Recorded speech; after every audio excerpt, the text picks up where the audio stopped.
ನಿಮ್ ಜೊತೆಗೆ ಮತ್ತೆ ಸಂಪರ್ಕ ಮಾಡ್ತೀನಿ. What next? ಮುಂದೇನು?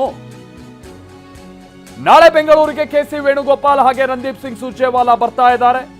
ರಾಜೀನಾಮೆ ಪ್ರಕ್ರಿಯೆ ಬಗ್ಗೆ ನಿರ್ಧಾರ ಮಾಡ್ತಾರೆ ನಾಯಕರುಗಳು, ಸಚಿವರುಗಳು, ಶಾಸಕರುಗಳ ಜೊತೆಗೆ ಹೈಕಮಾಂಡ್ ಚರ್ಚೆ ಮಾಡಬಹುದಂತ ಚಾನ್ಸಸ್ ಇದೆ.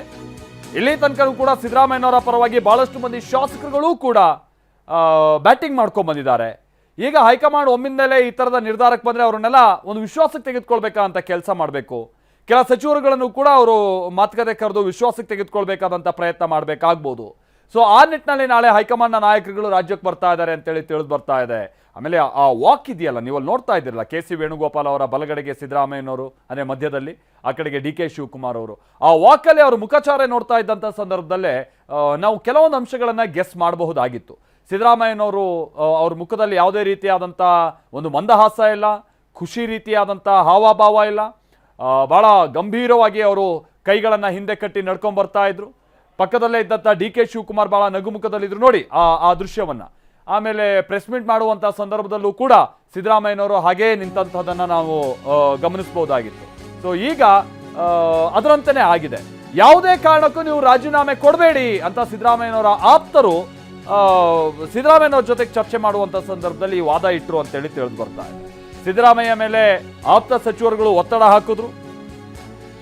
ನಿಮ್ಮ ಪರ ನಾವೇ ರಾಹುಲ್ ಗಾಂಧಿ ಬಳಿ ಮಾತನಾಡ್ತೀವಿ, ರಾಹುಲ್ ಗಾಂಧಿ ಬಗ್ಗೆ ನಮ್ಗೆ ಗೊತ್ತಿದೆ, ನಾವು ಮಾತನಾಡ್ತೀವಿ ಅವ್ರ ಬಗ್ಗೆ, ಅವ್ರ ಜೊತೆಗೆ ನಿಮ್ಮ ಬಗ್ಗೆ ಅಂತ ಎಲ್ಲ ಹೇಳ್ತಾರಂತೆ. ಬಟ್ ಸಿದ್ದರಾಮಯ್ಯನವರು ರಾಹುಲ್ ಗಾಂಧಿ ಬಗ್ಗೆ ನಿರಾಕರಿಸೋದಕ್ಕೆ ಸಾಧ್ಯ ಇಲ್ಲ. ಈಗ ನಾನು ಅವ್ರ ಮಾತನ್ನ ನಿರಾಕರಿಸೋಕೆ ಸಾಧ್ಯ ಇಲ್ಲ.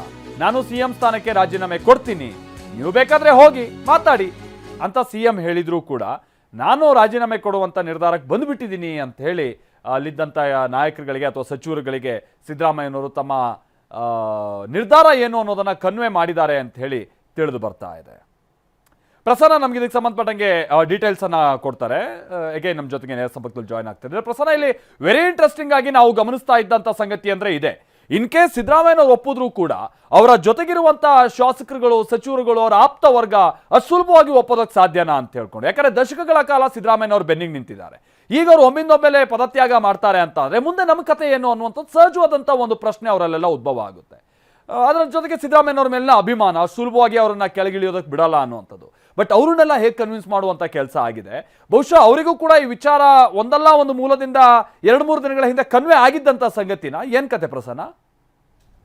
ಮಾಲ್ತೇಶ್, ಕಾಂಗ್ರೆಸ್ನಲ್ಲಿ ಸಿದ್ದರಾಮಯ್ಯನವರಿಗೆ ಹೇಗೆ ಎಲ್ಲ ಅಹಿಂದ ನಾಯಕರು ಬೆನ್ನೆಲುಬಾಗಿ ನಿಂತು ಕೆಲಸವನ್ನ ಮಾಡಿದ್ರು, ಸಿದ್ದರಾಮಯ್ಯನವರ ಶಕ್ತಿಯನ್ನ ಬಲಪಡಿಸಿದ್ರು, ಹಾಗೆಯೇ ಸಿದ್ದರಾಮಯ್ಯ ಒಂದಷ್ಟು ಅಹಿಂದ ನಾಯಕರ ಬಲಪಡಿಸೋದಕ್ಕೂ ಕೂಡ ಅವರು ತಮ್ಮ ಸಾಮರ್ಥ್ಯವನ್ನು ಕೊಟ್ಟಿದ್ದಾರೆ, ಅಥವಾ ತಮ್ಮ ವರ್ಚಸ್ಸಿನ ಮೇಲೆ ಒಂದಷ್ಟು ನಾಯಕರ ಅಸ್ತಿತ್ವವನ್ನು ಕೂಡ ಕಾಪಾಡಿದ್ದಾರೆ. ಈಗ ಆ ಅಸ್ತಿತ್ವದ ಪ್ರಶ್ನೆ ಬರುತ್ತೆ. ಸಿದ್ದರಾಮಯ್ಯ ಇಲ್ಲ ಅಂದ್ರೆ ಒಂದಷ್ಟು ನಾಯಕರ ಅಸ್ತಿತ್ವ ಏನು ಅನ್ನುವಂಥದ್ದು ಈಗ ಇರುವಂತಹ ಪ್ರಶ್ನೆ. ಅಹಿಂದ ನಾಯಕರು ಮಾತ್ರವಲ್ಲ, ಹಲವಾರು ಮಂದಿ ಸಿದ್ದರಾಮಯ್ಯನವ್ರನ್ನ ನಂಬಿಕೊಂಡು ರಾಜಕಾರಣ ಮಾಡ್ತಾ ಇರುವಂಥವರಿಗೆ ತಮ್ಮ ಅಸ್ತಿತ್ವ ಏನು ಅನ್ನುವಂಥ ಪ್ರಶ್ನೆ ಈಗ ಎದುರಾಗುತ್ತೆ. ಸಹಜವಾಗಿ ಸಿದ್ದರಾಮಯ್ಯನವರು ಜೊತೆಗೆ ಅವರ ಆಪ್ತರಿಗೆ ಒಂದು ಸಣ್ಣ ಹಿಂಟ್ ಇದ್ದಂತೆ ಕಾಣಿಸ್ತಾ ಇದೆ. ಯಾಕೆಂದ್ರೆ ನಾವು 1-1.5 ತಿಂಗಳ ಹಿಂದೆ ಕನ್ನಿಂಗ್ಹ್ಯಾಮ್ ರಸ್ತೆಯಲ್ಲಿ ಖಾಸಗಿ ಸ್ಥಳದಲ್ಲಿ ಒಂದು ಸಭೆ ಸಿದ್ದರಾಮಯ್ಯನವರ ಆಪ್ತರು ನಡೆಸಿದ್ರು. ಆ ಸಭೆಯಲ್ಲಿ ತುಂಬಾ ಓಪನ್ ಅಪ್ ಆಗಿ ಎಲ್ಲ ಸಚಿವರು ಹೇಳಿದ್ದಂಥದ್ದು ಸಿದ್ದರಾಮಯ್ಯನವರಿಗೆ, ರಾಹುಲ್ ಗಾಂಧಿ ಅವರು ಈ ಒಂದು ನಿರ್ಧಾರವನ್ನು ತಿಳಿಸಿದ್ರೆ ಏನ್ ಮಾಡ್ತೀರಿ ಅನ್ನುವಂಥದ್ದು, ಅಥವಾ ನೀವು 2 ವರ್ಷದ ಹಿಂದೆ ಯಾವ ರೀತಿ ಭಾವಿಸ್ತಾ ಇದ್ರೋ ರಾಜಕಾರಣ, ಆ ರೀತಿಯ ರಾಜಕಾರಣ ಇಲ್ಲ, ಇವತ್ತು ಶಾಸಕರ ಸಂಖ್ಯಾಬಲದ ಕೊರತೆ ಆಗಿದೆ ಅನ್ನುವಂಥ ಅಂಶವನ್ನು ಕೂಡ ಸಿದ್ದರಾಮಯ್ಯನವರಿಗೆ ಕನ್ವೆ ಮಾಡುವಂಥ ಕೆಲಸವನ್ನು ಅವರ ಆಪ್ತ ಸಚಿವರು ಮಾಡಿದ್ದಾರೆ. ಇವತ್ತು ಸಿದ್ದರಾಮಯ್ಯನವರು ರಾಜೀನಾಮೆ ಕೊಡೋ ಬಗ್ಗೆ ಒಲವನ್ನು ವ್ಯಕ್ತಪಡಿಸಿದ ಬಳಿಕ ಒಂದಷ್ಟು ಮಂದಿ ನಾವು ರಾಹುಲ್ ಗಾಂಧಿ ಅವರ ಜೊತೆ ಮಾತನಾಡ್ತೀವಿ, ನಿಮ್ಮ ಅನಿವಾರ್ಯತೆ ಕಾಂಗ್ರೆಸ್ ಪಕ್ಷಕ್ಕೆ ಏನಿದೆ ಅನ್ನುವಂಥದ್ದನ್ನು ಅವರಿಗೆ ತಿಳಿಸುವಂತ, ಮನವರಿಕೆ ಮಾಡಿಕೊಡುವಂತ ಪ್ರಯತ್ನವನ್ನು ಮಾಡ್ತೀವಿ ಅನ್ನುವಂಥ ಅಭಿಪ್ರಾಯವನ್ನು ವ್ಯಕ್ತಪಡಿಸಿದ್ದಾರೆ. ಆದರೆ ಅದಕ್ಕೆ ವಿರೋಧ ವ್ಯಕ್ತಪಡಿಸಿದಂಥ ಸಿದ್ದರಾಮಯ್ಯನವರು ರಾಹುಲ್ ಗಾಂಧಿ ಅವರು ಸೂಚನೆ ಕೊಟ್ಟ ಮೇಲೆ ನಾನು ಅದಕ್ಕೆ ವಿರುದ್ಧವಾಗಿ ನಡೆದುಕೊಳ್ಳೋದಕ್ಕೆ ಸಾಧ್ಯವಿಲ್ಲ, ನೀವು ಬೇಕಿದ್ರೆ ಹೋಗಿ ರಾಹುಲ್ ಗಾಂಧಿ ಅವರ ಜೊತೆ ಮಾತನಾಡಿ ಅನ್ನುವಂಥದ್ದನ್ನು ಹೇಳಿದ್ದಾರೆ. ಆದರೆ ಸಿದ್ದರಾಮಯ್ಯನವರು ಒಂದು ಎಐಸಿಸಿ ಕಚೇರಿಯಿಂದ ಹೊರಬರುವಾಗ ನೀವು ಹೇಳಿದ ಹಾಗೆ ಅವರ ಒಂದು ಲ್ಯಾಂಗ್ವೇಜ್ ಮತ್ತು ಬಾಡಿ ಲ್ಯಾಂಗ್ವೇಜ್ ಎರಡೂ ಕೂಡ ಗಮನಿಸಿದ್ರೆ 2018ರಲ್ಲಿ ಅವರು ಒಂದ್ಸಲ ಕೈ ಕಟ್ಟಿ ನಿಂತಿದ್ರು ರಾಜಭವನದ ಎದುರುಗಡೆ, ಕುಮಾರಸ್ವಾಮಿ ಅವರು ಮುಖ್ಯಮಂತ್ರಿ ಅಂತ ಸಮ್ಮಿಶ್ರ ಸರ್ಕಾರದ ಘೋಷಣೆ ಆಗುವಂತಹ ಸಂದರ್ಭದಲ್ಲಿ. ಇವತ್ತು ನಮಗೆ ಅದೇ ರೀತಿಯ ಒಂದು ರೀತಿಯ ಮುಖಚರ್ಯೆ, ಅದೇ ರೀತಿಯ ಬಾಡಿ ಲ್ಯಾಂಗ್ವೇಜ್ ಕಂಡು ಬಂತು. ಅಂದ್ರೆ ಅಷ್ಟರ ಮಟ್ಟಿಗೆ ಸ್ವಲ್ಪ ಆಘಾತ ಕೊಡುವಂತಹ ವಿಚಾರವನ್ನ ರಾಹುಲ್ ಗಾಂಧಿ ಅವರು ಪ್ರಸ್ತಾಪ ಮಾಡಿದ್ದಾರೆ ಅನ್ನುವಂಥದ್ದು ಅವರ ಮೇಲ್ನೋಟಕ್ಕೆ ಎಐಸಿಸಿ ಕಚೇರಿ ಹೊರಗೇನೆ ಗೊತ್ತಾಗ್ತಾ ಇತ್ತು. ಎಐಸಿಸಿ ಕಚೇರಿಯಿಂದ ಬಂದಂತಹ ಸಿದ್ದರಾಮಯ್ಯನವರು ಇದೀಗ ಒಂದು ರಾಜೀನಾಮೆ ಕೊಡುವಂತ ಒಂದು ನಿರ್ಧಾರಕ್ಕೆ ಬರೋದಕ್ಕೆ ಉಳಿದ ಎಲ್ಲ ಬೆಳವಣಿಗೆಗಳು ಕೂಡ ಕಾರಣವಾಗಿದ್ದಾವೆ.